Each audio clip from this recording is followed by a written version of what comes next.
Now I'm very excited. Welcome back, an exceptional handicapper and great friend of the show. You've heard him on many sports radio broadcasts and podcasts across the land. Find some of his work at VegasInsider.com and MajorWager.com. I'm very happy to welcome back Mr. Brian Edwards from Major Wager and Vegas Insider. You can follow him at Vegas B Edwards on X. Brian, tis the season for just a ton of sports, man. What's going on? Yeah, it's a little overwhelming what's happening, Kiev. Thanks for having me. Yeah, we have got bets and ball games galore every single day. Monster UFC card that I'm so stoked for Ooh. on Saturday, and yeah, busy time of year for sure. It is a great time of year, and it is overwhelming. I always have a show on like just do what you can, don't try to do everything type thing. Get some partners out there, and we've been there, done that. But we're gonna try to make this holiday season merry. Talk about a little bowls. I think we're gonna do a little everything. We're gonna talk about a few bowls this weekend. A little NFL Week 15, full card in there, no bye weeks, and obviously at the end here UFC 296, and maybe a little college football playoffs here after that. So that'd be wonderful. But hey, we have a lot to cover, so let's get right into it, man. I did my little spiel on some of the bowls, some of the motivational spots, but being that there's just so many of them, I'm gonna kind of let you just kind of pick a couple on Saturday. Maybe pick one you want to talk about, and we'll dig right in. Yeah, man. So Jacksonville State is really the only one that I, am real confident in. I just think Rich Rod's done a great job with the Gamecocks. They're 8-4 straight up, 8-3-1 against the spread. They've got 5 wins by margins of 15 points or more. No shame in the loss at South Carolina, where they cashed a ticket for me, catching, I want to say 14.5, 15. They were down by 3 in the red zone with like 2 minutes left and had a 90-yard pick six go back the other way. But again, still covered, and they had given away a turnover late in the first half that set the game, or the other Gamecock, South Carolina, up for a touchdown before halftime too. They, really could have won that game. They lose at New Mexico State by 3 on a 52-yard walk-off field goal. I think the folks in Auburn will tell you New Mexico State's got a feisty squad. And then another loss was to still undefeated Liberty. Now, they did get beat by 14 at Coastal Carolina way back in mid-September. But, I mean, first year in FBS, so they're highly motivated. And, obviously Louisiana, it's an in-state game. But, Jacksonville State is not that far. I mean, it's, east of Birmingham. So it's not I'm sure Jacksonville State will bring some fans. And I just think they're the better team. And I like Jack State minus the 3. Okay, well, so I liked the other side when I got above 3, but not past that. I thought this would be a 3-point game. My problem with Rich Rod, though, he's 2 for 9 in bowl games. Now, Ooh, I that did not could realize that. yeah, but that could change because he's on a new team now and they haven't never been to a bowl. It's a brand new FBS team. So, you might want to throw that out a little bit. But yeah, it's a 3. I'm not going to make a play in it. I do notice that Louisiana, can run the ball. They're, I believe, number 20 in yards per rush. Jack State's actually 29th in yards per rush. Both of these teams are very good at running the ball, but Jacksonville State, believe it or not, has got a better rush defense. So there might be a little bit of advantage to that. I wonder if Louisiana can move the ball through the air as their QBR is a little bit higher than Jacksonville State. But the question is, both teams play fast. I wonder if it touches the over in this one. It's one of those, some of these bowl games, they just get out of hand sometimes, man. There's this scoring left and right. I'd be curious about the total. Yeah, at 59.5, and I'm assuming. Well, yeah, this is in the dome, not where Tulane plays. So yeah, we'll be indoors, so no weather issues. Yeah, I just like Jack State, so I'm just going to stick with the side and not get involved with the total. Well, I'm going to do the same kind of thing that you did with this game here. I just talked about this, and I gave a strong lean at the 3.5. It's 4 in some books for New Mexico State, but I decided about 15 minutes ago that I'm taking it. And here's the deal here. Fresno State had their year last year. They won it. This was kind of a blow-off year. You see some of the people starting to, kind of sit out. The coach, Jeff Tedford's out with medical issues. I think that's worth something to this game. And if you look at it, Jerry Kill, he's not the greatest bowl coach at 2-5 ATS. He's had some tough bowls. Some of that time was with Minnesota. But man, New Mexico State just in general is almost 1 yard per play better than this team. And Fresno, their quarterback's been hurt this year. I love Paiva. Man, Diego Paiva is a baller, dude. That guy can run. They're number 4 in yards per rush there for New Mexico State. Fresno State's defense is number 81 in yards per rush. I kind of feel like they're, being that this is in New Mexico, in Albuquerque, they're going to just want to stomp and just take care of business here. I just don't see motivation for Fresno in this situation. It just kind of feels like a blow off game for them. So I'm actually laying the 3.5, dude. Yeah, I mean, you're kind of talking me into it. I wish could have gotten the better number at 3, but you're right, man. Diego is a dude, big time.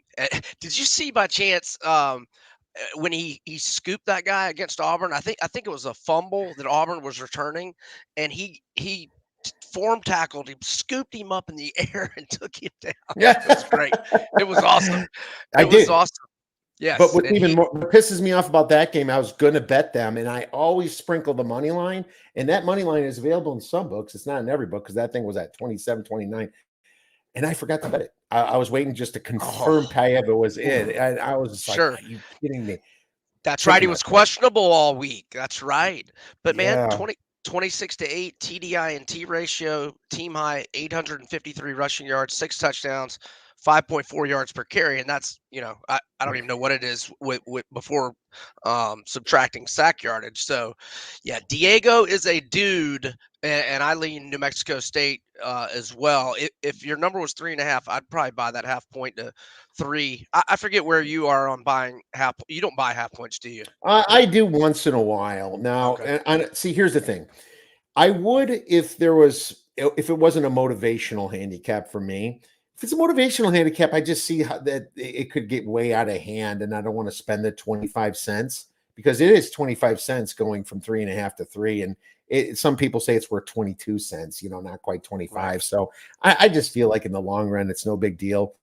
But in college, you're a little bit more prone to laying the 3.5 than you are in the pros, just because the margins are bigger, much more variance in these situations, and it just doesn't land on 3 quite as often as in college, and it does in the pros. So that's the way I take it.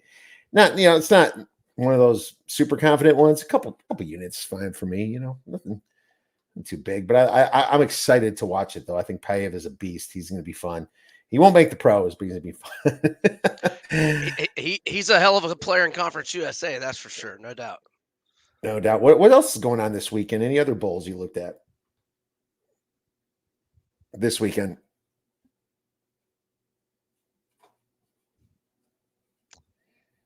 Am I okay? Oh, yeah. It looks like you came off just for a second. Do you hear me? I'm looking at Yeah. and I'm looking at anything else this week, and I did lay it with UCLA earlier. But what else you got going on for bowls? Well, I kind of want to wait and see about Carson Steele. I mean, I get where you're going on UCLA. Obviously, Boise is without a quarterback.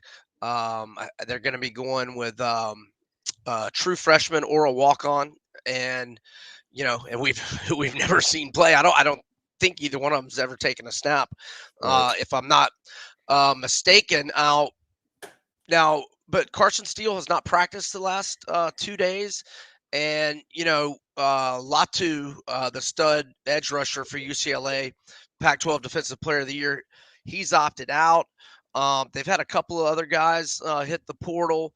Kamari Ramsey, starting safety, John Humphrey, starting corner. So there are some concerns with UCLA, but I lean that way. I want to get some confirmation that Carson Steele is going to play because he's a stud for them. They're leading rusher. I mean, they do have Harden, the other running back. So I mean, it's not the end of the world if he does not play. I'm guessing it's going to be Ethan Garbers. Is that what you're thinking? I mean, I know Colin Oh Schlee yeah. is there as well, but it's going to be Garbers, right? Oh yeah, he's I likely thought, to yeah, play. It said. I'd be shocked if right. it wasn't. And it would bust up my cap. I got a good number on this. I got way under the 3, but I'd still lay it to 6. I just think that the quarterback issue with Boise is much more intense. Yeah, You know, no, for they sure. had Madsen and Green back and forth all year, and both are gone. It almost makes me feel like the rest of the team will kind of be like, well, geez, let's just go have some fun in freaking LA, baby. Well, UCLA lives in LA. They're just like, well, this is kind of business. I just, it's not like it was a successful season for Chip Kelly. So it's kind of like, well, let's win this bowl. And then Boise State accomplished their goals. They won the Mountain West, and I like to fade teams after they did that in general, I guess. You know what I might end up doing is maybe doing a money line parlay with UCLA and App State. Like I don't want to lay the 6.5 with App State, but I do think they're going to win. And another situation uh, similar to Boise, where we've got Miami of Ohio. Gabbard obviously had the season-ending injury back in, I want to say, mid-late October, and then the other kid who's been starting, Smith, has hit the portal. So they've got a guy who, hadn't played. Now I know Miami of Ohio's got a really good defense and they're really good as an underdog, but App State's just played really well down the stretch, getting good quarterback play from Aguilar, 33-9 TDI ratio. Now they are going to be without their leading rusher Noel, but they have another running back in Roberts who's got 648 rushing yards, 5.7 yards per carry average, and 7 touchdowns. So instead of like laying more than north of the field goal. I mean, I like for you that you got a good number on UCLA. I might just do a money line parlay with App State and UCLA. Or you could even pick New Mexico State instead of App State too. You'll get a bigger one, that way. Oh yeah, better Because, odds there. Yeah, yeah, I mean, if you really like Paiva there, instead of just laying it with them, put them with UCLA here. That's not my bad idea. We can have some fun with these bowl games. They don't have to all sure. be premium plays. These could be some fun plays for us to make. But no, that's great. And it's funny. This Cal line just went up to 3 now. It looks like some more opt outs here. That's just what it is about, man. It's like you talk about something, it can change on a freaking dime, man. Tyler Van Dyke, I didn't expect him to go to Wisconsin. It's like, is he going to start? I'm not even sure. I guess he's gonna try, right? Yeah, I mean, he's been up and down, but when he's good, he's really good. I mean, the A&M game, oh, he was so good, and then he was just like awful in October. But then he had a game or two there late where he looked like he did in September again. But Mhm. um, so I mean, I think that's a good get for y'all. I'm trying to think of was Mordecai back? Yeah, Mordecai's playing. Yeah. Okay, yeah. So well, I guess they'll have a competition. We'll He's see. got, Mordecai's got a lot to prove here. Yeah. He's not no Heisman winner like LSU's guy, and I don't know why Daniels would play this game. I know they got Nussmeier there, but if you win the Heisman Trophy, you are risking a hell of a lot. Now maybe is he eligible again? Maybe he gets a ton of NIL money and he comes back. I don't think so. Has he announced that he's definitely playing? No, he hasn't announced anything, but I'm finding the Right. spread still frustrating to me at 10.5. When I took him at 10.5 Wisconsin, I expected to drop. Oh no, it's down to 8 now. Jesus, like things change, Ah. man. Okay, now things are starting to make more sense here. All right. Yeah, it's Uh-huh. just it's amazing how fast these things move. But I expect Jaden Daniels to opt out and Nussmeier to play, but more guys from LSU are opting out. There's some stud receivers opting out. There's no reason for these guys to show up, even though it's a great bowl game for fans. It's January 1st. People are like, why are we matched up versus Wisconsin? Well, Wisconsin fans travel and they'll drink your bars out of beer. There's going to be some ratings for this game. It's going to the executives choose this stuff. It's going to make some money. That's what's up. Absolutely. I'm looking to see if Daniels has made an announcement. So did that line move just happen in the last hour? I didn't look at it for a day or two at least. So Okay. it could have Okay. it could have been a day. I'll Right. just go to LSU. He's on the potential opt out still on this tracker that I'm looking at here. So I think that's interesting. But they did lose a couple other Neighbors. guys. So. Did Neighbors announce? Is that who you're thinking? Uh, no, not he's on potential still. Malik Neighbors. Yeah, I expect him Right. and Brian Thomas to opt out. I expect it. Yeah. Yeah. I mean, they're both in pretty much all the mock drafts top 10. Neighbors and Daniels, and I think Thomas is like late first round in most mocks. Yeah, for sure. Now Wisconsin's got their opt-outs too. I mean, obviously the running back Braylon Allen's not going to. He's going to go to the NFL. He's a stud. Jameer DK is transferring too, and then he's a grad transfer. Him and Skylar Bell, but they still got some good receivers there. Like Yeah, I think my Paul. Gators are. I think my Gators are trying to get DK. They should. I mean, he played with Graham Mertz. It Right. was Graham Mertz's favorite target. Graham Mertz is another interesting dude that just is hot and cold. Well, I came Uh, around on him, man. I know I was very critical of him in the preseason. I gotta eat my words. He was fantastic all year Against long. South Carolina. Yeah. I mean, I think he started some games pretty bad. Utah game was, I mean, that was early, but Yeah. He didn't play good against Utah, but man, about late September, he started. Or I would probably say even the Tennessee game. I mean, he was playing really good football. And then did you see the play he got injured on? I mean, man, against Missouri, right? yeah. I mean, I just love that putting his head down. And that was I can't remember if that was fourth down or if it was third down, but it got us the first down. Is he playing?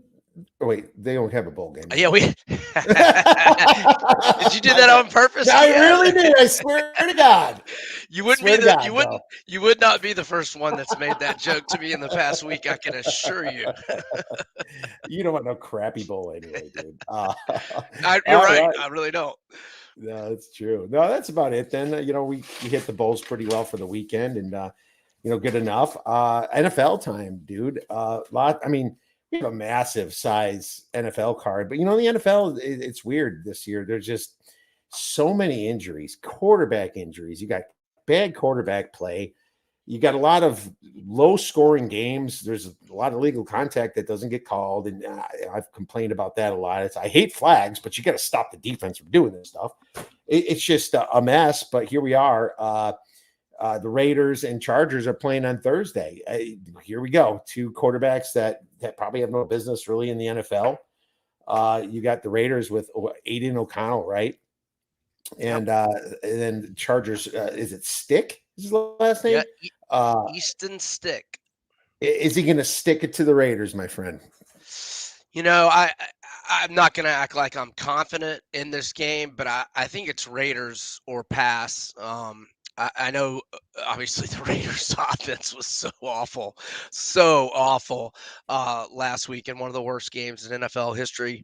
But the Raiders are 4-3 straight up, 4-2-1 ATS at home, and short week. I know it's not a terrible travel at all, but a home team on short week is a little more advantageous. I don't love the game by any means, but gosh, I mean, you want to say under, but God, you get a defensive touchdown or big special teams play. A lot of things can happen, and you could get a. I mean, 21-14 would beat you on an under, but if I had to pick it, I would say I would go under on the total, and I probably am going to have a little bit on Las Vegas. Not a lot, I can assure you. This just feels, and that was the first thought I had. I probably won't be betting a side, but this just feels like one of those quarterback injury team gets a bump with Stick, and then they just go there like, oh my God, let's just go there and rally and try that. And then the same Raiders teams could show up this last week, and what a disgusting total at 34. It just feels like that. I have no metrics on this stuff. I don't know what Stick can do. I don't know if Right. I don't know if you can throw a screen pass to their running back there, Eckler. They have a lot of injury issues too on the Charger side. The injuries are probably worse on the Charger side that I would say than it even is on the Raider side, and Bosa, is he going to come back this year? I don't think so. Well, he's still on IR November 22nd, so he wouldn't be eligible anyway. And then, just a lot of people banged up. I mean, this is a lot of injury lists, but it's just one of those interesting games. It's too low for the under for me. Right. Especially when both teams scored a total of 7 points. It was the Chargers that scored 7, and the Raiders scored 0. So it's almost like it's over or nothing because they probably got their ass chewed out all week, and you figure they're going to figure something out. But it's there's a lot of variance in this game. So let's pass and move on to the next one here. And Sunday or Saturday, we have 3 Saturday games, and you have the Vikings at the Bengals. Bengals down to -3 now. Total is 40.5. So, Brian, I took the 4.5, and on our early show this week, I gave it out at 4, and I'm surprised it moved all the way down to 3 already. Now, it was with the Mullins announcement, but the way I looked at it is when I took it, I'm like, how is it not going to be Mullins after what we saw from Dobbs the last few weeks? And Justin Jefferson said he's going to play too, so that's going to put it up a little bit. But the Bengals are just kind of running on some of the same steam that they lose Burrow and the team rallied, and they rallied around a quarterback that you thought was worse than what he's shown. Jake Browning has been fantastic so far. Fantastic. And yeah, I'm not going to play it until I, get a better feel for Jamar Chase and the ankle. But if I sense that, or if I think Chase is going to play and be 95%, and it's still at 3, then it's definitely Bengals for me. I mean, like you said, Browning. I mean, 75.5 completion percentage, a 5-2 TDINT ratio, 924 passing yards, and you look because you were just talking about the injuries for Vegas and for the Chargers. I mean, obviously it's a big one with Chase, but other than that, the Bengals injury list is a lot shorter than most other teams this time of year.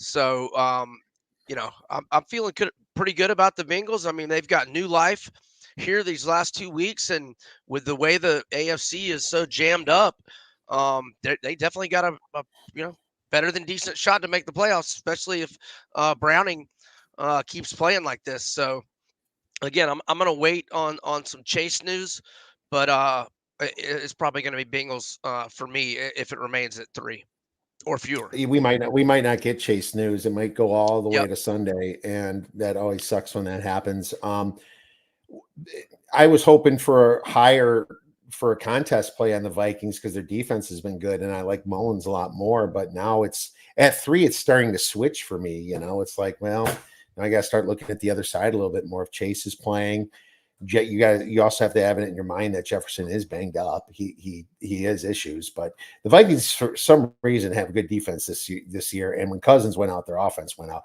They're just on their way to the playoffs after a nice run, and that was just a lot of bad luck that they had. They have a couple guards that are questionable.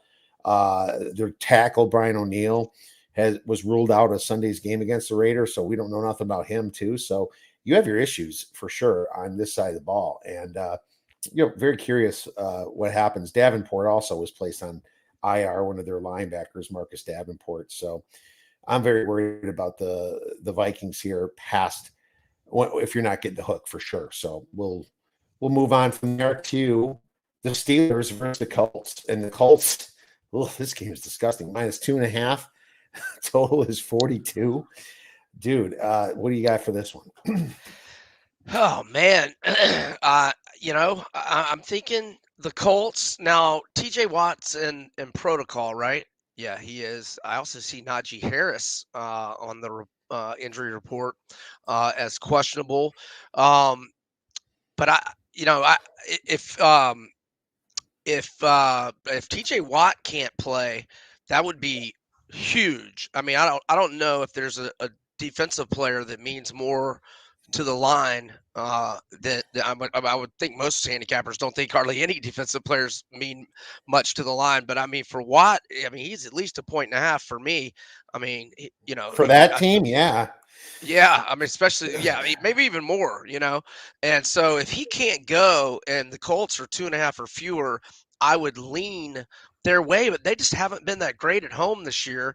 They did win their last home game against Tampa, but off a bad performance, but get them in bounce back mode. The over has been pretty hot for the Colts, but then when you think about Pittsburgh, you don't really think about the overs because they are so pedestrian offensively. But the overs hitting 3 straight for the Colts and 6-2 in their last 8. But I don't know that I can get there with the way Pittsburgh's offense has just been No, awful all season long. Mitch will get it for you by throwing 2 pick sixes, though. It'll get you the over. Right. Yes, Possible. yes, yes. I've, Can't I've seen happen. it happen too much as a Bears fan, my friend. I laid it the 2.5, and I still would. I don't think TJ Watt. I think the investigation into this is just going to make him sit out this week. It's been weird that I would give some smelling salts and let back into the game. But what might be not as bad, but still very bad, is Alex Highsmith. This is like their 3rd or 4th inside linebacker that's banged up, and he had a concussion too. It's like, how are they going to stop the run? Zach Moss is not like Jonathan Taylor, but he's somebody. And there's nobody weaker than this Steelers pass defense, man. I know Fitzpatrick, he's Minka Fitzpatrick. He's actually trying to, get him back up and everything. But, you lost a couple safeties. Keon O'Neal, he was placed on IR. Elijah Riley, a couple other guys. Their secondary is massively banged up. They have a couple guys that are questionable. It's the Colts, and I hate the Steelers are good as dogs, but it's like a 2.5-point dog. This ain't like a 4-point dog, right? It changes things to me. So yeah, I'll give out the Colts here for a free pick at the 2.5. And that's my lean as well. Wonderful, wonderful. Denver Broncos is the night game. Broncos at Lions. Shit, this thing's down to 4. I knew this was coming back. All right. This thing was all the way up to 6. I go to the gym, eat some lunch. I come back and I'm looking at 4 now. I mean, the Lions are banged up, and I think that's part of the reason, but also I'm just expecting Denver money. Lions ain't looking like they have been. What are your thoughts? Man, this is a tough game because,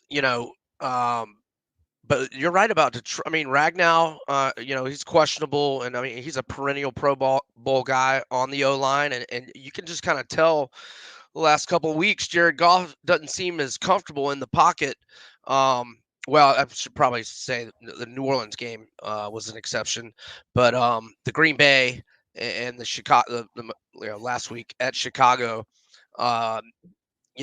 he's sensing pressure, and he's not playing as well on account of it. And man, Denver's just hot as a firecracker. So as much as I've been a big fan of Detroit most of the year, I'm definitely a lean to Denver plus the 4. I mean, they could have easily won that game at Houston, and if they had, they would be on a 7-game winning streak right now. And they're finding ways to win, and a lot of close games. A 2-point win over Green Bay, a 2-point win at Buffalo, a 1-point win to Minnesota.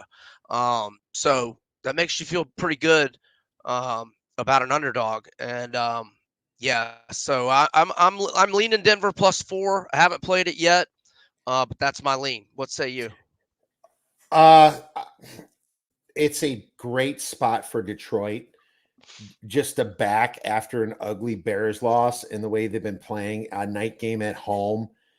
Dan Campbell is not a good X's and O's guy at all. He's a good fiery motivator, but he's blown some games. He's almost like he's turning into the Brandon Staley of the NFC in a way. He is.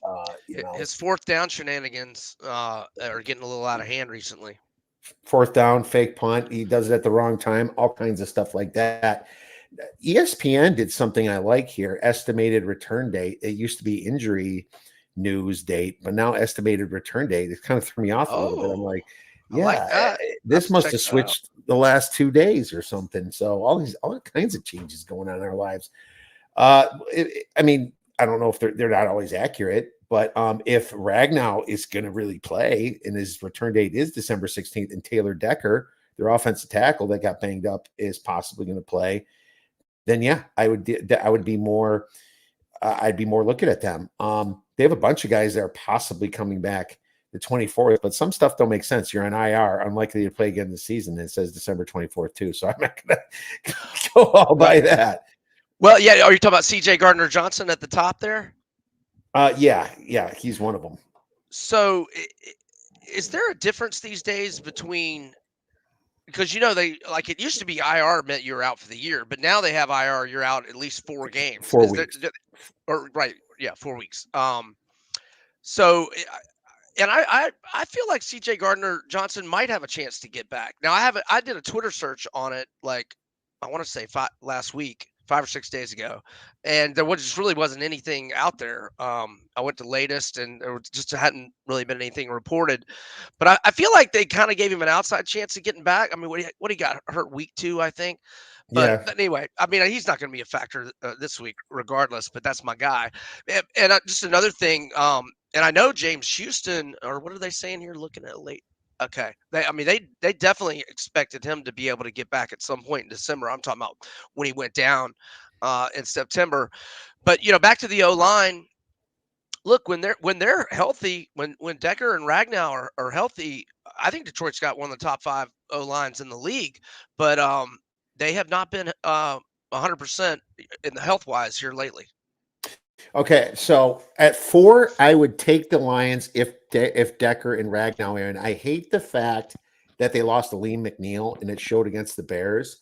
They're a big run stuffer. But at this point, I just think Detroit's offense should be to score enough against a Denver offense that's a little fraudulent. Sutton's a beast. Russell Wilson's playing better. But there's still issues on their offensive line. And their injury report's probably right next to us as well. Relatively healthy team, relatively in general. But I just don't like their pass blocking as much, or the run blocking either. I'm just going to wait on this. There's no play whatsoever. You're absolutely right on the spot, though. It's definitely a favorable spot for Detroit in bounce back mode, and Denver having to travel, back-to-back weeks, and this being a short week. So you're 100% accurate on the spot. All right. Well, Chiefs versus Patriots. Patriots home dogs plus 9.5, total 37. Before I get into this, Brian, I have to ask you: will Kadarius Toney line up offsides again? And did he do that in Florida? I do not remember him lining up offsides at Florida, but kind of like his NFL career, he misses a lot of time with injuries. But man, when he's healthy and you get the ball in his hands, he can be special. He can be a knucklehead, which Scored a obviously, touchdown on that. It was like, yeah. Kelsey throws it back to him, and it was a fun looking play. Oh, that would have been an epic highlight for a long, long time. Yeah. If not for, yeah, but that's just a lack of discipline. I like that Andy Reid, had his back though, so I'm not giving up on him, and he will make some big plays. Maybe this week, maybe in the playoffs. Kansas City's got some work to do to get in the playoffs, though. I mean, there's still. I mean, actually, the AFC is so tough. There's a lot of 7-6 teams, one game back. They're making the playoffs. Right? I'm not worried about that. Right. They're winning that weak ass division. Broncos maybe, but dude, the Raiders and the Chargers are freaking toast. This is a big favorite for the way the Chiefs have been playing, and I kind of believe that the Chiefs. Everyone's just thinking, okay, this is finally they're pissed. You had Kadarius Toney thought it was his fault until Reed started yelling at the rest. He's kind of like, there's this meme about that. The guy's like looking really sad. Then he starts smiling, like, oh yeah, it's not my fault. It's just such a weird situation because it's like you see them cry. Mahomes saying it's the worst call he's ever seen. He was literally a foot offside. That worst call? What? I mean, right? They're quickly turning into the team that people are starting to hate. The people are jumping to my side. I'm always against the top team. I'm more the contrarian type dude. But I would certainly lean the Patriots here. Screw everybody's thoughts on this is a rally spot for the Chiefs. I'm not saying I'm betting the Patriots, but I'm certainly going to lean them here. And if this gets past the 10, I'll probably have some money personally. If not, I give out a play on the Patriots. And I like what they showed last week at the Steelers. It was they did let Steelers a little bit back in the game, but still, it was a good offensive showing for the first time in a long time. Lots of their situations were just F ups, dude. Like Mac Jones about to beat the Colts and throws just a floater across the middle. What the hell? Right? I mean, Yeah, that's it a was wing you bad. gave up. I mean, and this is against the Colts team. That's not the worst team in the league. They're probably like 20th. It's like, and then you have the Chiefs laying points with how bad they've looked over the time.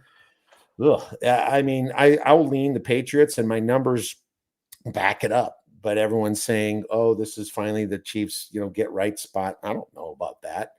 The Patriots have plenty to get right themselves for the season, so I'll lean them. What about you? Are you? Yeah, no, if I had to pick it, or if I were in a contest, I'd probably go Pats. But I don't have to pick it, and I am not betting the Pats. But I'm definitely, excuse me, I am definitely not laying a big number with Kansas City with the issues they've had at the wide receiver position, and just offensively in general. We haven't seen their offense struggle like this in a long time, years, right? Very long time. It's so weird that you wonder if they just try to force it to Kelsey too much. And I think teams are finally figuring out that look, let everybody else beat us, put man on them, and get to Kelsey is what I'm wondering if people are starting to figure out a little bit. I don't know. I don't know. I can't explain it. I don't think Mahomes looks as good as he has in the past either. I think he takes some blame.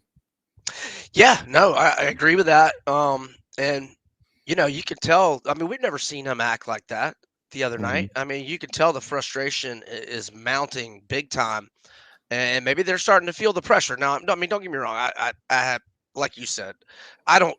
I said they got work to do to get to the playoffs. They're going to get to the playoffs.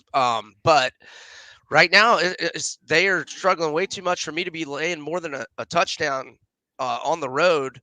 And also, we talked about favorable spots. This is a favorable spot for New England with extra rest after playing Thursday night. Great point. We might be the few on the Pats. Let's move on to this next one. Jets versus Dolphins.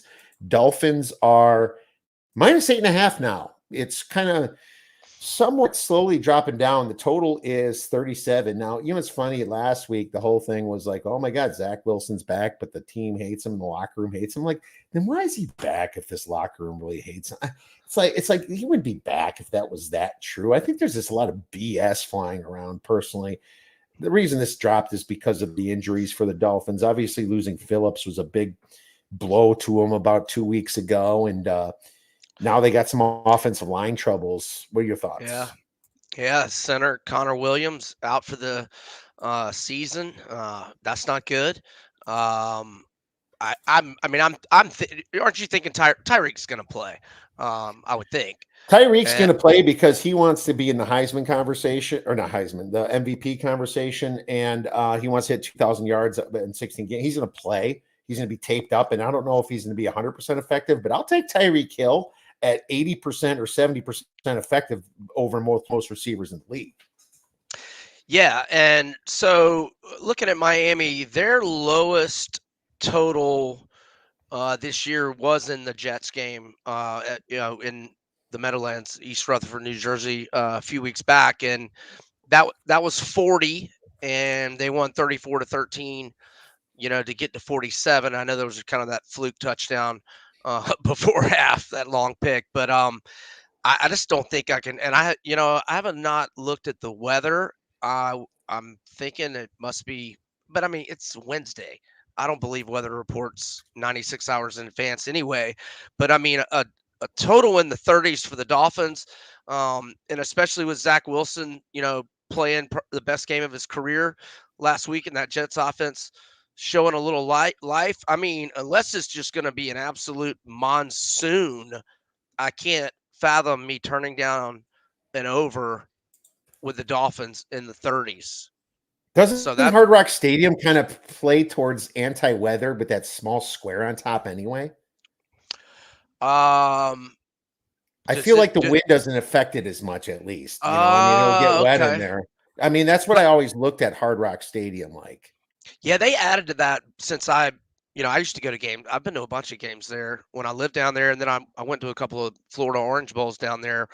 Um, yeah, that whole thing is new, so I haven't been in there since they've gotten it.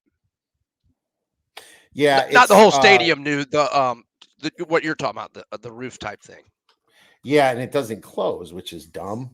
right? Right? I mean, they should have had it like that. But if let's just like, I'll just pull up one little quick picture and share my screen. I mean, it looks like it's kind of impervious to wind in the just this part of it, and the top roof is up Yeah, half a roof almost. It's just a right. square, and it'll get really wet because of the rain. But I mean, literally, I think it might be an overreaction here, and I think I'm with you on that over because of that. I think people forget about that with Hard Rock Stadium. There's a baseball park in Toronto that I always talk about the same thing. It's like it's windy, but the wind doesn't affect this place nearly as much as other Right. stadiums like Wrigley and in Cleveland and all those kind of places. So yeah, 37. We're getting kind of low here for a Miami Dolphins team that put on a massive number against the Jets. And without Jalen Phillips, I think that the Jets have a fighting chance to score 14 points here, and that's where you should easily get over 37 with that. So I'm with you, man. And I'm not so sure about laying it this time against the Dolphins, because the second game, when it's a division rival, the second game you look towards the dog usually, and you got a massive dog here in this situation. So I And I feel you. mean, look, if the Jets can win this one, I mean, obviously they need loads and loads of help, but um, that might put them in a position where A-Rod would come back the following week if he's there, maybe. Yeah, for sure. I agree. So I But think a highly motivated Jets team, like you said, a division rivalry. I would definitely not lay the points with Miami. yeah, I'm almost even scared to put them in a money line parlay or a teaser. I was scared to Um, tease him. I was like, do I tease this? I'm like, this could go down farther. An offensive lineman injury like Ragnow is worth two linemen sometimes when he's your mic guy calling all the stuff. and he's a perennial Pro Bowler. Yeah, it's worrisome against a strong defense, and Williams lining it up against the new guy. Ooh, maybe this is a stay away game. I mean, I don't know, man. It's a low total for a reason, I guess. Bears, Browns -3, total 37.5. I made a play in this, and I know a lot of people like Flacco, but hey, man, they just announced Joe Flacco as the starting quarterback for the rest of the season. What could go wrong, Brian? So you're on the Bears, huh?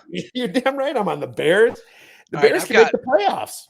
I know. Yeah, no, I know. And that's another weird thing about this season. These teams that just started awful, they're just all of a sudden playing great. I mean, Minnesota for a while there, and then we've got Denver, and here come the Bears. I mean, but with that said, I am actually on the Browns at -3, but I'm also on the over, and I did look at the weather, and the weather is not good. The weather's not going to be good, but the weather was not good in Baltimore, um, the Baltimore Rams game either.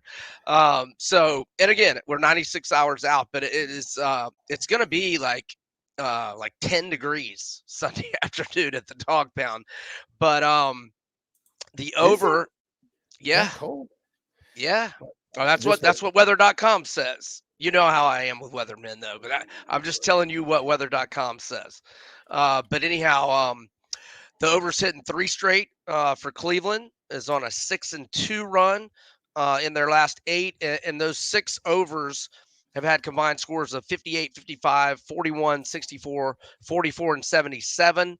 And the over 7-6 overall for the Bears, despite a 5-1 run for the under in their last six. But three of those five unders would be over with this total this week. Those three unders had combined scores of 41, 41, and 43, which would be enough here. 37.5 is what I got. And then in terms of the Browns, and I know they've got They're banged up bad, and I did make this play before seeing their leading tackler Grant Delpit was out. But I mean, they've got O-line injuries as well. But they're 6-1, both straight up and against the spread at home. The Bears 2-5 straight up, 4-3 ATS on the road. But two of those road covers would not be covers with this small spread this week. And the Browns have been favored 7 times this year, 6-1 straight up, 5-2 ATS.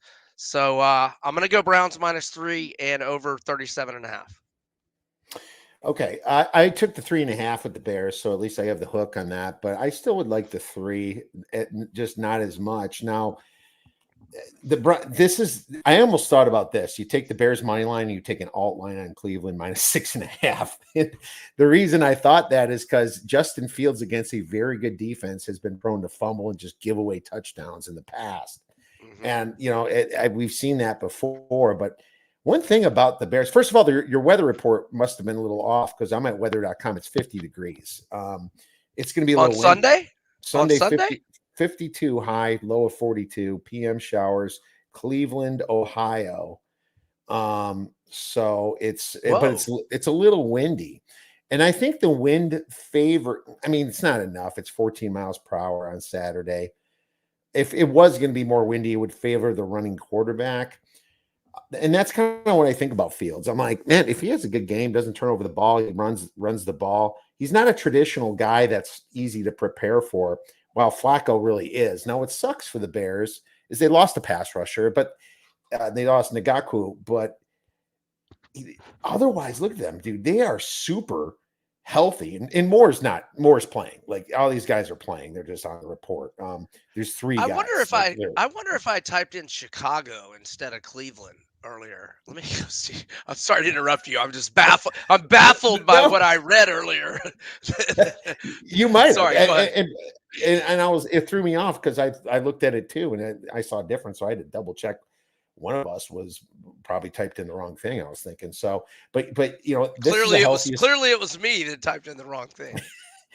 Unless something changed, but this is just a spot where I think now that they announced Flacco as the guy, it's time for him to be Joe Flacco again. This dude turned over the ball 3 times. Or more than 3 times his couple starts. We keep forgetting about that. You have to remember that the Jaguars had 4 turnovers, and they were almost in that game.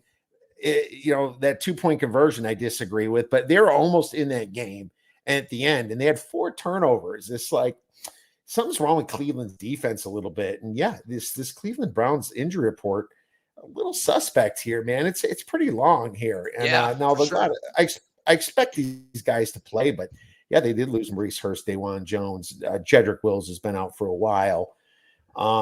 There is guys that they lost. And we'll see if Denzel's back. I mean, Denzel Ward's their best cover corner, and he was out last week. Seeing him questionable. That would be big if they got him back, especially with Delpit out in the secondary. Right. Yeah, it would be big. The Bears aren't there yet for being a good team, but they sure are getting real close to average by the way they've been playing, beating the Vikings in Minnesota, beating the Lions bad at home. They should have beat the Lions before and just gave it up on the week before Thanksgiving. It's just this team's kind of creeping out of nowhere. And to be honest with you, they have the number 2 rush defense in the league quietly. It's like people aren't talking about it, but now they started the season the most unhealthy team around. And now they're the healthiest team in football. It's just a massive change, and they're kind of gelling. And right. Justin Fields knows he's playing for a contract. He's playing for something. He knows that he's got to show up this year. All these guys do. They kind of secretly are rallying here. So I like the Bears, and I'm hoping for a 3.5 again for contest reasons. But unfortunately, a couple of my nice dogs I took on early lines are falling back down to 3. I mean, I love being on that side. Don't get me wrong, but we have listeners to appease, my friend. Absolutely. All right, next game. Giants Saints. I'm passing this one. I don't want to talk about it because the Saints are just laying points. They shouldn't be laying points like this. And Giants have a lot of momentum. I think they're frauds in the way too. I do, but I can't. I mean, with all the Derek Carr news going on, this is just an ugly game at 6, and I lean the Giants if anything. Yeah, I would lean the Giants, but I'm not sure if I'll do it. Um, New Orleans games have not been good to me, whether I've been on them or against them. And yeah, I will probably be off of this. I mean, they pissed me off so bad when I took them against my Falcons, and they just go up and down the field all game long and just get in the red zone and can't do anything. Yeah. So anyhow, I would lean Giants, but short week for them, and it's a pass for me. All right. What about Packers hosting the Bucks? Packers are 3.5 now, total 42. Um, if it were to get to 3, I'll be on Green Bay. Now they are on a short week, but at least they're at home. Um, but which Jordan Love are we gonna get, man? He looked awful. Late September and good chunk of October, and then just really came on strong here the last month, and then he just reverts back to that poor form the other night. And so what are we going to get from him? But I would think at home he'd play better.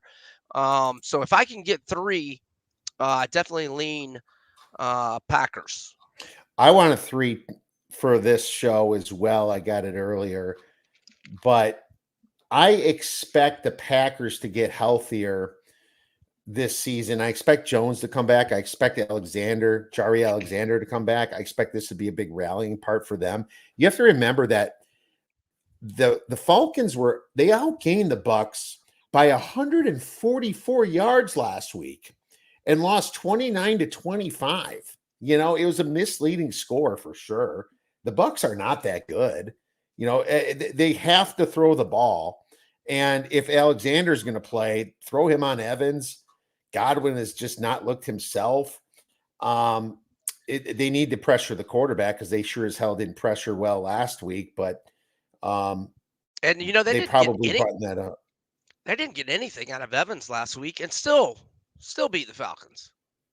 Right. Yeah. Yeah. They didn't get anything out of him. So that was weird. But Quay Walker should be back for the Packers, it looks like, according to the injury report. So that's interesting, getting that big Georgia guy back. Christian Watson should be back. Aaron Jones should be back. Jari Alexander should be back. They need a pass rush here, but the offensive line for Tampa Bay has been banged up.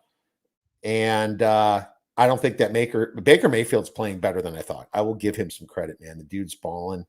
He's playing quite well, but he's also under a lot of pressure a lot too. So this is a big get up spot for the Packers. I don't like it with the hook. I'll take it with the 3 in case I get the push. Is that fair? Yeah, man. Yeah, totally. I would, like I was by the half point to 3, unless they're just making you pay like minus 140 or something. I would like the Packers at 3, 4-2 straight up, and ATS at home. Falcons, Carolina Panthers plus 3, total 34.5. This is a safe place, Brian. You have my man. I don't need to say anything about this game. You have the floor. If you can choose to pass too, but whatever you want to say. Well, I will say this: the Falcons, other than Grady Jarrett, they had been one of the healthiest teams in the league for the first 2 months and change.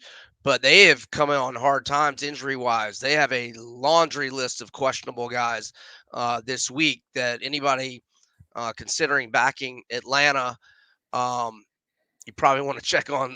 They have some key guys that are questionable. But I'll go another route, and when I throw it back to you, I'll go see if DraftKings has the player props up yet. I'm sure they probably do. I'm looking at Pitts and/or now. When I'm thinking Drake London after that big game last week, his receiving yards prop total is probably going to go up a lot, which might take me out of not wanting his. But Kyle Pitts has been a moneymaker on his overs since October 8th. The over on his receiving yards is 7-2. So 7-2 in the last 9 games, and they're still giving it out in the upper. Last week, I think it was 36.5. So Kyle Pitts over on his receiving yards prop, I think is the best bet. Me being, just the always pessimist toward my Falcons, more so with Arthur Smith's regime. I just know they're going to find a way to lose this game and basically ruin their. I mean, it wouldn't ruin their division hopes, but I see it coming. I see it a mile away. Carolina is going to find a way to win this game outright, but I'm not betting on Carolina. I'm just betting on the Pitts over prop. Carolina is so freaking bad, They and are. I found the 6 last week when the injury report was just about to come out, and it flew down to 4. I had beautiful line value, and they just got destroyed because they're completely incompetent. But I also seen a Jaguars incompetent team at the just when and no one believed in them go to the Rams and blow up everybody's teaser around this time 2-3 years ago, whatever it was. It just feels like there's got to be a game where they can kind of come up here, and this is a division game, them being a home dog here. Uh, I got Atlanta plus 180 to make damn playoffs because of that schedule, and it sounds like everybody sucks in this division, but I'm just hoping they win this game. I don't have any. I think Pitts is finally being used. I loved watching him a little bit last week, and it took a while, They're still not using him nearly enough. But yeah, thank goodness they threw it to him down the field for once. I mean, Mhm. the only thing that happens is good things when you throw him the ball, but they just don't like to throw him the ball. It's Right. a bit head scratching. I mean, even last week, Jonu Smith had more targets than Pitts had. Yeah, yeah, that's Craziness, man. weird. Insane. Johnny Smith is good, but not as good as Pitts. Texans, Titans, Titans minus 3, total 38. I'm passing. I just you can't do anything without knowing CJ Stroud. And I'm not going to just, there was a 2.5, and I was like, I'm not taking this if Stroud's playing this game. Look what happened with the letdown spot that is now obvious after beating Miami. You got freaking their quarterback over there screaming his head off after that win for Tennessee. And it's just like, I'm not, you got a desperate Texans team now, and they're banged up, and Nico Collins is questionable. They project Stroud and him to play on ESPN, but I don't think you can play with the concussion. Davis Mills isn't the worst backup at all. And so I kind of liked him. But man, if this gets to 3.5, and I know Nico Collins is in, I would sure take a shot with the Texans. That's all I got to say. Well, the Titans have been really good at home, 4-1, both straight up and ATS. Now I know that they're on a short week, but man, Houston's got so many injuries that I'm probably going to be on the Titans. Now I'm going to wait and see, what we know on Stroud before I play it, and obviously, um, if he were to get downgraded, you know, I'm a, I'm afraid it would move over the key number of 3. And so maybe I will go ahead and play a little bit of Tennessee at 2.5. I hadn't decided yet. I guess I need to make up my It's mind pretty moving up. soon. It's moving Right. up. So you got to find a book now. DraftKings is at 3. So if you want Okay. Tennessee, get them early. But I'll play the Texans at 3.5 for sure if Stroud's out and Mills is in. Because Mills, not great, but I mean, this is a rally spot for them. Niners, Cardinals. Okay, this came down a little bit. Now, and the Cardinals now 12.5. The total is 47.5. That's sharp money moving that down, Brian, because who else is going to bet the Cardinals? Now, the Cardinals coming off a bye, the Niners massive flat spot. The Niners beat the crap out of Seattle, and the week before it was the Eagles, got their revenge. And then they have the Ravens next week. This is one of those grand salami, add double cheese, lettuce, pickle, freaking sandwiches, man. And it's there's no way I'm laying it with the Niners, but I was kind of hoping back to getting a 14. I got greedy, and here we are, 12.5. It's probably the right side. Yeah, what I would want to do here is maybe let me see if any team totals are out. It's not giving me any. I might be looking to play San Francisco's team total. I mean, they scored 35. against Arizona earlier in the year. Obviously, that was completely different team with Dobbs at QB. Okay, Ky- Niners team total is 30.5 at -112. Over. I was hoping it would be a touch lower, but I'm not against it. Well, Um, 31's key. 31's a key number, so it's yeah, not like yeah, yeah. You're right. I mean, yeah. I mean, 31's the next key number, and I knew it was going to be above 28. So yeah, yeah, I like that over. I mean, I don't love it. It's not going to be a huge play, but if I were to play this game, and I probably will, that's what I'd want to do. Just uh, okay. put my eggs in that San Francisco Brock Purdy offensive basket with Debo, McCaffrey, and Kittle. It's a high total, man. It is. There's a lot of weird high totals this week. You got the Rams at the 50 and stuff. Weird high total. But 47 and a half. This just went down. It was just 48. Okay, so I have no opinion on the total right now. I think that I just want to wait this out and just kind of see where it just sits. I don't need to bet the Cardinals. I don't need to. The Niners almost kind of unstoppable power right now. They got their two pass rushers that are killing people, but tire that defense out. We'll see what happens. And if there's a quarterback that can tire out a defense, it's Kyler Murray. He can be elusive. So that's where the really wild card lies within this handicap. And going to the Commanders, Rams, Rams -6.5 total 50.5. Commanders off the bye. What do you buy into? Do you buy into them rallying one last time for Riverboat Ron, who is toast this year, and Eric Bieniemy, the coordinator, or do you buy the Rams playoff hype? Take care of business. This quarterback for Washington is so freaking erratic that he can catch teams and do well, and he can just give up games like that. Sam Yeah, Howell is just one yeah. of those dudes, and that's why you have a high total. I almost would like the total more if it was under the 51 or over the 51, because it's just teasing you. Like right now, it's like take the over at 50 and a half. It's like, no, man. I just don't know what version to get. I think if any game I would have to stay away from besides Atlanta is this one. I am a little hesitant to lay 6.5 with the Rams. If I had to pick it, that would be the side I would go with. But I do like the Rams in a teaser or a money line parlay. Because I definitely think they're going to win. I just don't know if they're going to cover. So I would like the Rams in a money line parlay or a tease. And I'm just kind of looking around I mean, like we already discussed how Miami teasing could be a little dangerous this Right. week, and we got so many lines that are so small, and I don't I don't like to tease unless I'm going to go through two key numbers.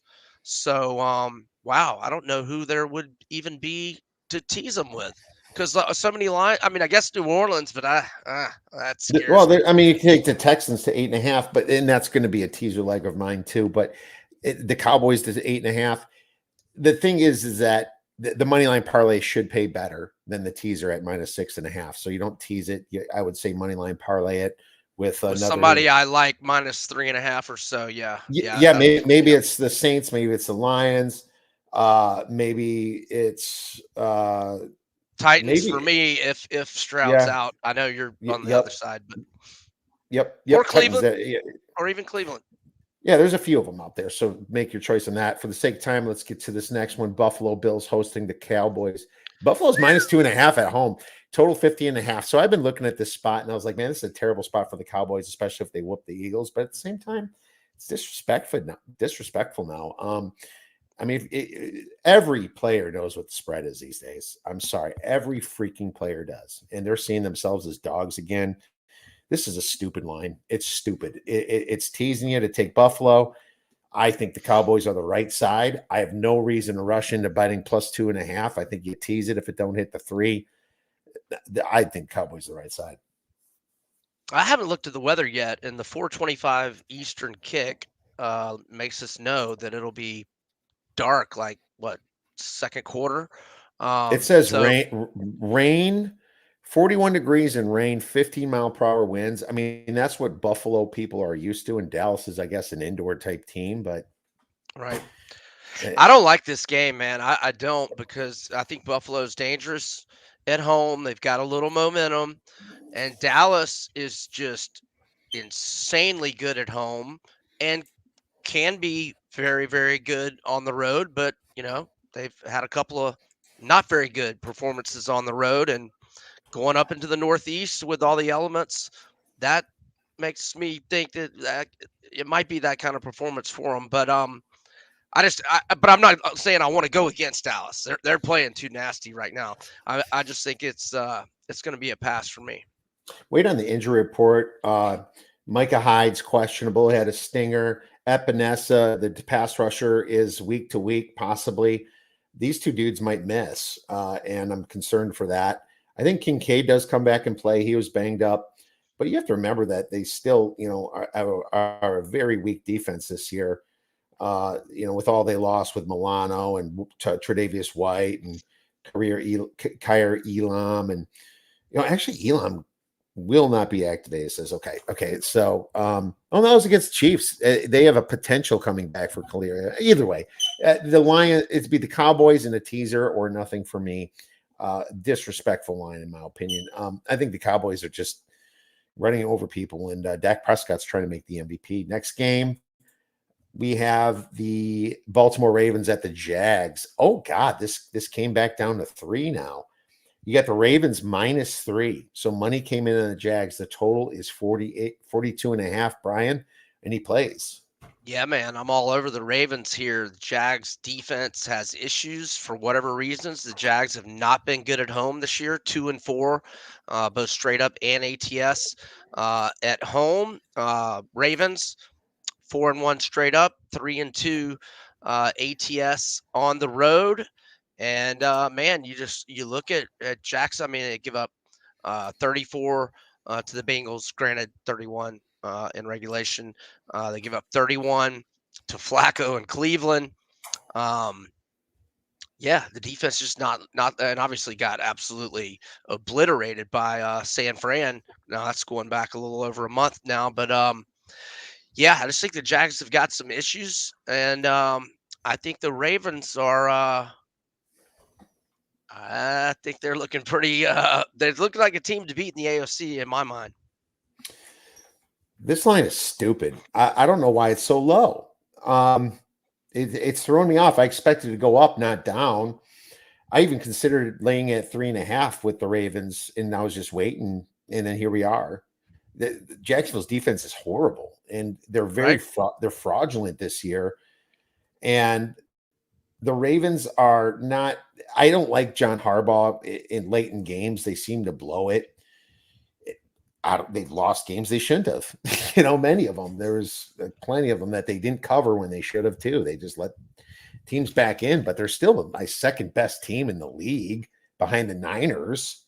They're hot. They're looking good. They had a little trouble last week against a very hot Rams team too, and they're coming. No shame in that.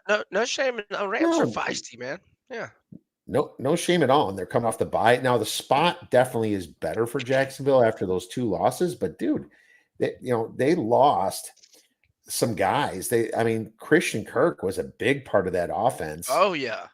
And they've got some banged up offensive linemen. Cisco suffered a groin injury against the Browns. We'll have to see how he feels is the question. I'm probably going to lay it with the Ravens here at 3. I didn't know I'd get a 3 when I was talking to you here. So, I got to lay this for sure. That's a play. We're on the same page, buddy. All right, brother. I'll play this while you get into the next game. Eagles -4 at the Seahawks. Seahawks obviously +4, total 47.5. Anything for this? Oh man. Where are we with Geno? I definitely Questionable. right. Yeah, Yeah. it's a pass for me. I'm just saying. I have Yeah. nothing to say about this game. Yeah. It's a pass for me as well. I definitely would not want to back Drew Lock. He We'll did see. okay last week. They covered the closing line against the Yeah. Niners, not the Yeah. early one. Yeah. both teams. This is. I mean, it's not a must win for Philly. I have a huge wager on the Eagles to win the NFC East. So I've got plenty of built-in interest on this one. I do not need to be betting any more on it. Oh, there you go. Yeah, it's yeah. I mean, I'm staying a hell away from. I have nothing to say. I don't know if Gino plays. He's a 2 to 3 points at least better than Locke, and there's just all kinds of injuries on both sides of the ball. Looks like is Nakobe Dean coming back this week? That'd be huge for the Eagles if that That would happens. be But the Eagles defense has been just awful. trash. Trash. And yeah, November 16th he was on IR, so he's eligible to come back for this Monday night game. So that would be a big boost for them. To be honest with you, uh, the Eagles getting a little healthier. Yeah, I'm staying away at the 4. The Seahawks are very desperate too. I mean, they're trying to Yeah. make the playoffs. They're almost on their way out right now. All right, then that's the Monday night game. That was everything. Cool. We covered the NFL well. Let's move on to a little UFC, my man. And I don't know how much time you got left, but it's an amazing card. I got time still. Let's start with the main card and just go up. Ian Gary against Vicente Luque, and Ian Gary is minus 360. That's a pretty hefty number. Luque plus 275. There was a time where I thought Luque was better than he is, Brian. But I mean, Me I too. like Ian Gary here, and I wrote down I'll probably be on Ian Gary, and I'm sure it's not going to be plus money, but I'll bet him minus 150 or something inside the distance. Luque is a freaking human punching bag. The dude can't move out of the way of getting hit, man. And I've noticed that with him. I'm seeing Gary inside the distance at even money at DraftKings. Well, that's great because I'll share my screen. I'm just looking at some basic stats here. Absorbed strikes per minute, 5.15. That's about as much as he lands, including all the bums he fights. Gary's just going, I mean, the size of this man, the length of his legs, he's almost untouchable. Gary's going to knock his ass out probably, but it wouldn't shock me if Gary does something smooth and subs him. I know he only does it 8% of his wins, but Gary likes to throw a little craziness. Like he purposely lets people go to the distance sometimes just to beat him up more. That's not going to happen with Luque. He needs to take Luque out. It's too big of an opponent. So I like Gary at the plus 100, like you said. Yeah, I'm with you on that. I like Gary inside the distance at plus 100. I've also got him in a parlay with Bryce Thug Nasty Mitchell and Pantoja, and that 3-leg parlay should pay around plus 182. There you go. Nice. Good stuff on that. Yeah, I don't see him losing this fight. I like him as a parlay piece as well. Very easy handicap there. Let's move on to the next Right. one. Wish they were all that easy, right? Well, especially this one because Paddy the Batty, is minus 310 here against Tony Ferguson. So at first I was like, Paddy Pimblett, but you know what, Ferguson, man? I don't know what you're going to do here. I'm going to actually you go first, and maybe I'll throw a curveball for you. No, I think I think I'm sensing what you're gonna do. And Okay. I did the same, or if I'm right, I took a flyer on Tony against Bobby Green, and I thought he was looking really good. Mhm. Um, and I'm not against Tony in this spot. I mean, I know listeners are probably going, "What are you talking about, idiot? He's the biggest fade fighter on the roster these days." But I mean, who has Patty beat? Patty has never fought anybody on this level, and you got to think about who Tony's been losing to. I mean, Gaethje, Oliveira, and Oliveira didn't finish him. That was during a run where Oliveira was finishing everybody. And 2020. yeah, Dariush. That was when Dariush was on that like 8-fight winning streak. I thought Tony won first round with Chandler, and then Chandler lands that incredible front kick 17 seconds into round 2, and then the Nate fight. Um, and then I thought he looked good early against Bobby Green. And I know after the fight, wasn't there a headbutt? Oh, or it was an eye poke that Tony kind of thought turned the tide of that fight. But whatever. I won't be risking much at all, and I'm not even saying that I'm definitely on Tony, but I'm not against a play on Tony, and and I would not. I don't think Patty will finish him. That's my opinion.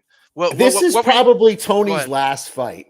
Oh no, I'm with you. Oh, You know, you you thinking the read my same thing? mind. Right. You read my mind perfectly. I mean, look at his losses. They're against the top class. I did lose against Bobby Green too. I'm like, I might have even lost against Nate Diaz, but this was probably his last fight. And why not take out a fraud like Paddy Pimblett, dude? I watched Paddy Pimblett's fight against Jared Gordon a year ago. That's ring rust right there. December 10th of 2022, he lost that fight. The decision gave it to him because Paddy the Baddy, all the hype around him. Well, Tony Ferguson certainly isn't the guy he was, but I'm sure he knows damn well that he can be better than Paddy Pimblett, who should have lost again. I mean, he's been beaten nobodies, absolute nobodies. And if you look back, 2018, he's losing to nobodies. It's Right. not like something really flicked, and it's not like Paddy's bad. He's just not a tier 2 or tier 1 fighter. I think he's a tier 3 fighter. I think Tony Ferguson's probably a tier 3 fighter too now. We used to be tier 1, obviously. But so what? You got plus 250, man. I hope it doesn't go to the judges because they'll give it to Paddy just based upon the hype and all that. But man, Ferguson, if he really bloodies him up, which he can, the judges are just going to have to give it to him. Yeah, I like Ferguson, dude. Let's take a shot with Ferguson at the plus 250. So Yeah, man. I'm totally with you on that. Let's move on to the next one. Shavkat Rachmanov versus Stephen Thompson. Stephen Thompson is plus 450. I mean, this is a massive minus 650. I looked at Shavkat inside the distance. It's minus 220. What are your thoughts? Yeah. I think it's Wonder Boy for a very small amount or pass because I just don't think Rachmanov. I don't think it's worth it to have to risk 220 to get him inside the distance.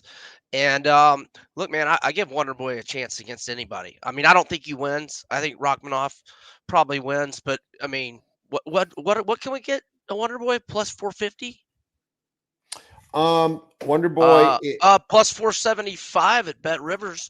But I'm not saying that I will do Wonder Boy, but as we're getting closer to the fight, I might throw some, pizza money out there on Wonder Boy. I doubt he wins, but I give him a chance to win, especially in a stand-up fight.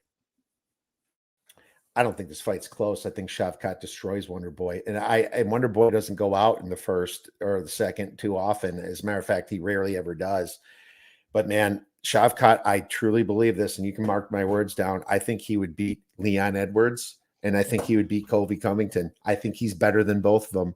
I watched Shavkat. He is a beast. He's the Islam type kid coming up. And I was like, I was thinking about him and Khamzat Chimaev. Like, I was like, God, what the hell would I do with that? Because Khamzat would be a favorite. And I was like, my God, what would I do with that fight? And then now Khamzat's 185, so I don't got to worry about Right. it. Right. I'll tell you this, man. Me and you had a little discussion when Usman fought Chimaev, and you thought Usman might have won. I don't know. I still think Khamzat won that. I think that Khamzat would get in a lot of trouble in a fist fight though against Usman. I think maybe he gets knocked out if it was just like standing, like a bare knuckle boxing type fight, right? Right. But Yeah. but at the same time, I just believe that Shavkat's so damn good, he's going to finish Stephen Thompson, and he's the one that wants a contender. Now, what's going to be interesting is they'll probably throw Shavkat against Usman before he gets to fight Edwards or Covington, whoever wins that. So I find that interesting too. I feel like Usman's better than both of these guys, even though Edwards beat him by decision and beat him and caught him. I think Usman might be still better somehow. There's sometimes fighters will have their number, yet they beat the guys that would beat them type thing. You know what I'm saying? Sure. We'll get to that fight, but Shavkat inside the distance, I would play at minus 220, believe it or not. So I'll probably do Wow. that, but it's not going to be big. Just because of Steve, I do respect Stephen Thompson, rarely ever getting knocked out or subbed, but at the same time, Shavkat is somebody else. So, Well, he showed that he can take a punch too, because Jeff Neal, that was a hell of a scrap, man. And Neal had his moments in that fight, but Rachmanov, you 5-round know, fight. yeah, I mean, Rachmanov, um, well, it went 3 rounds. Oh, Jeff Neal versus Thompson went 5. Oh yeah, my bad. I was talking about Rachmanov and Neal. Okay. Okay. All right. The last fight for Rachmanov. But I mean, Neal, man, he's a power puncher, and he landed some good stuff on Rachmanov. My only point is Rachmanov's chin held up just fine, is what I'm saying. That's all. Yeah, and Jeff Neal's a badass. Yes, yeah, yeah. That's not a dude you want to see in a back alley by yourself. Hell no. So yeah, totally. Well, that kind of said it all too. I was a little worried about that fight.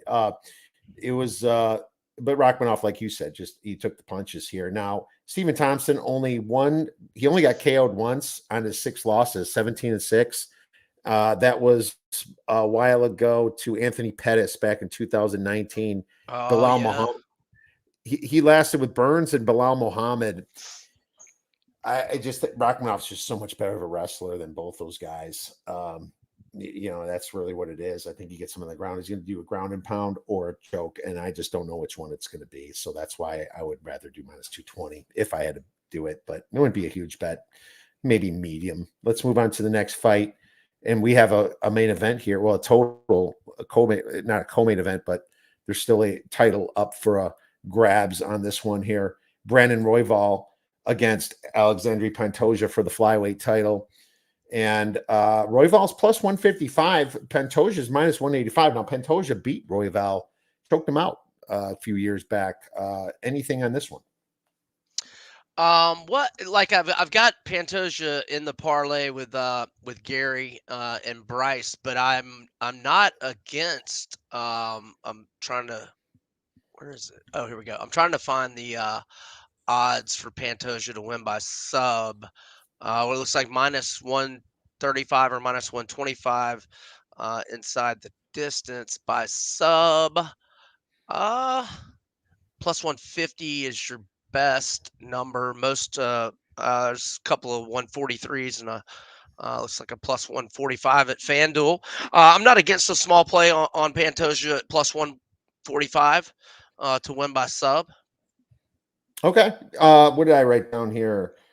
I wrote down, I didn't write anything. I think I was going to use him as a parlay is what I was going to do. I think Pantoja wins this. Royval is actually kind of a dude that can get subbed. Well, his only sub was Pantoja. Right, yeah. He did get knocked out. Brandon Moreno knocked him out. I don't think that Royval is nearly as good as Pantoja, even though he's the bigger, taller guy. I just think Pantoja is way better. I mean, look who he's beaten. Right, he pushed in a split almost.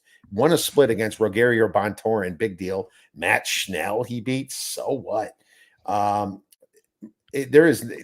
I guess Kai Kara France is a decent win he got back in 2020, and Tim Elliott was okay too. I just think that Pantoja just gets the belt, just gets the title. He's going to defend it his first time. I like the parlay you got there. I do. That's a great parlay. I like Thug Nasty. And moving on to the main event here, you have a very loudmouth Colby Covington at +135 against Leon Edwards, the champ that proved it by beating Usman, at least from the judges' perspective. A lot of people said that was a pretty close fight. That was in London too. So, I like Colby, and he's going to wrestle. So here's the thing. Colby can beat the crap out of people wrestling. He just couldn't do it against Usman. I feel like Usman's stronger than Leon. I feel that Colby has a path to victory here if he keeps this thing down. Now, Leon Edwards can also knock Colby out, but this is just one of those weird fights that even if Colby wins the control, the 4, 5, 6 minutes of control, they'd still give it the title back to Edwards. I don't know what to do with this fight at the price. I think the price is probably pretty fair. Personally, maybe Edwards knocks him out like Colby's been knocked out before. What are your thoughts? Yeah, I think it's going to be a barn burner. Um, I slightly lean to Edwards, but not enough confidence to lay minus 160. I'm not against Edwards in a parlay. So, like, if one of my early legs, excuse me, fell off, like yeah, Bryce would be he's the prelims headliner. If Bryce were to lose, I would probably redo a parlay with Gary, Pantoja, and Edwards. Yeah, yeah, okay. I don't think Bryce can lose. I don't think so either. But you never, man. Emmett throws those haymakers, man, and he's got power. Yes, absolutely, he does. I loved Leon Edwards before he got the title. I was like, I can't wait till he fights Usman. I'm betting him, and I was so happy when he got that kick in the 5th round. He beat Nate Diaz up pretty good. Nate Diaz is a great fighter. Dos Anjos, obviously, the Bilal Muhammad fight was a accidental eye poke. He was beating up Bilal Muhammad good, in my opinion. He was, and Bilal Muhammad's been on a tear ever since. He hasn't lost since the no contest. Bilal Muhammad hasn't lost since Jeff Neal back in 2019. He's on a hell of a stretch too. He just beat Gilbert Burns. Yeah, I lost my ass on that one. I mean, Burns got hurt in the first round, is why though. I mean, we Yeah. can't, we don't know what would have happened, but Right. These are very legit guys, but I guess my path is Colby's wrestling. And if you look at Leon Edwards, it's all about he's going to get taken down. Can he get up? The guys he fought aren't the best wrestlers as of late. Nate Diaz. Well, Diaz is pretty good, but Kamaru Usman's more of a striker and a guy that holds you against the cage. Dos Anjos pretty old when they fought. Not saying he's out by any means, but that's what makes it so tough because I think Colby might be the best wrestler he's fought in a very long time. Is that fair? yeah, yeah, sure it is. Yeah, it's gonna be. It could go either way, man. It's gonna be a really good fight. Let's get down to Thug Nasty here in the prelims. It's the main event of the prelims, and Bryce Mitchell is minus 225, right for parlays. Josh Emmett, dude, when he fought Ilya Tapuria, I felt that like either Tapuria just couldn't finish him, or maybe didn't want to, or Emmett was just that badass to freaking take all that 5 rounds of punishment. I mean, losing that Ilya with inside the distance was painful to me. Emmett is such a tough dude, so tough, but he doesn't have a lot, I mean, I think that this probably goes to decision. I think Bryce Mitchell is going to wrestle him the whole time.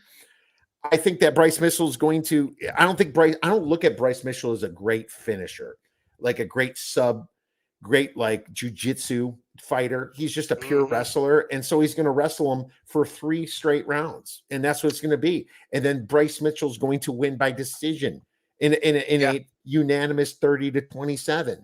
I mean, that's the way I see it. I agree 100%. Mitchell by decision, but I'm not seeing odds for that. Have you seen odds for that? It's just coming out now. I'm thinking it's probably going to be. You're not going to get a great price on it, but yeah, I'll take it though. I think that's the right side, unless it's minus 150 or worse. Yeah, I agree. I think it's Bryce by decision, and or put him in a parlay. Yep. Hey, can we take a timeout real quick? Well, actually, we're out of time. So, okay. I mean, there's a ton of great fights on this card, and I'm also going to just throw out one more. Dustin Jacoby is getting too expensive against Menifield, minus 270. I think Jacoby is his knockout that he got just recently against Kennedy Nchukwu was a little fraudulent. I think he just caught him, and then he's hitting him, and Kennedy's getting up, and then the judge is like, "Oh, that's it," and Kennedy's like, "What?" It's like, dude, I was getting up. It was just one of those, and I think Menifield, he is an idiot as a fighter. He makes terrible decisions, but if you piss him off, he can be really good. I mean, you're getting plus 220 on him. I'm going to take a shot at the dog at plus 220. So that's just what I want to. Yeah, no, I agree. I mean, I love Jacoby in general, but he's way overpriced here. And I think Menifield has definitely got a better than decent shot to win this. And I'm not seeing an over under yet. If under 1.5 is not, or preferably under 2.5, if it's not too heavily juiced, I think I think one of the other wins inside of 2 rounds. But I'll definitely be on Minifield for a little bit, and again, I'll be interested to see what kind of over under odds we're looking at. All right. Yeah. And I expect some violence in this fight as well. So I like where your head's Yep. at on that one, Brian. Great stuff, my man. Really appreciate you breaking down all these three massive sports going on this weekend. Where can our listeners get your great information and plays?